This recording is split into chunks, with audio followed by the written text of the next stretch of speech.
జిల్లా స్థాయి పిఎం శ్రీ పాఠశాలల స్కూల్ జిల్లా పోటీలు నిర్వహించడం జరుగుతుందని ఎస్జీఎఫ్ కార్యదర్శి నాగరాజు తెలిపారు.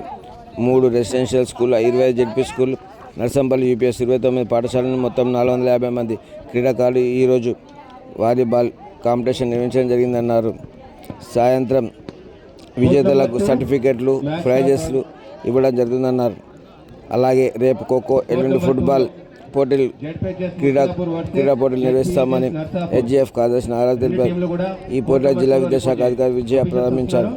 పీఈటీలు టీఎస్ పేట అధ్యక్షులు నాగరాజు, కార్యదర్శి శ్రీనివాసరావు, పీడీలు మాధవరెడ్డి, వినోద్ కుమార్, డి రవి, శ్యామయ్య, మధుసూదన్, దాసర్ మధు, అల్లి నరేష్, శ్వేత కుమారి, శారద, ప్రతాప్ సింగ్ తదితరులు పాల్గొన్నారు.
జిల్లా స్థాయి పిఎం శ్రీ పాఠశాలల స్కూల్స్ అన్నిటి కూడా జిల్లా స్థాయి క్రీడా పోటీలు నిర్వహించడం జరిగింది. పోటీల్లో భాగంగా జిల్లా నలుమూలల నుండి 450 మంది బాలబాలికలు అండర్ 17 బాయ్స్ అండ్ గర్ల్స్ ఇందులో పార్టిసిపేట్ చేస్తూ ఉన్నారు.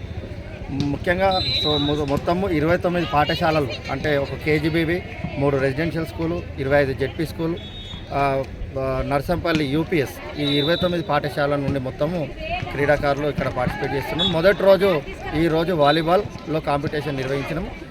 ఏ రోజుకి ఆ రోజు, అంటే ఈ టోర్నమెంట్ అయిన వెంటనే వాళ్ళకు సాయంత్రం ప్రైజెస్ కూడా, మెడల్స్, సర్టిఫికేట్స్, ప్రైజెస్ ఇవ్వడం జరుగుతుంది. అలాగే రేపు ఖోఖో, ఎల్లుండి ఫుట్బాల్, కబడ్డీ క్రీడా పోటీలు ఇక్కడ నిర్వహించడం జరుగుతుంది. Okay sir, thank you.